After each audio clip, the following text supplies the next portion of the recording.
Well, I have to divert to basically explain a couple of differences that exist. The first one is the auditor, the internal auditor, as the gotcha, meaning I found you or I got you. That is no longer the case. That has evolved over time. That you have now individuals who are specialized in looking into fraud investigation and whatnot.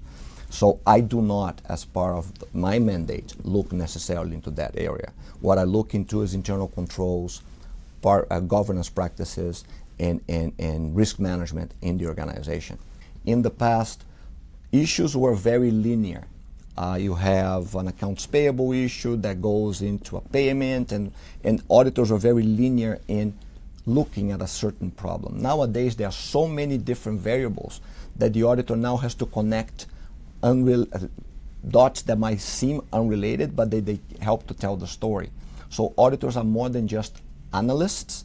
They are the kind of individuals that look at things in a much more comprehensive way and then have the challenge of telling that story in an audit report. So that's the challenge, is how to change the mindset of the auditor to think from linear to a much more comprehensive way.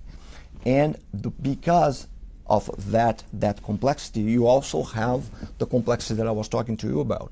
Cybersecurity, anti-money laundering, all of those various components are so far-reaching that then the auditor cannot just be limited to a one line of inquiry. He has to think, or she has to think, of a variety of things so that he can make that story cohesive and bringing that to management so that comprehensive changes can take place. So that linear aspect is the one that we are trying to change.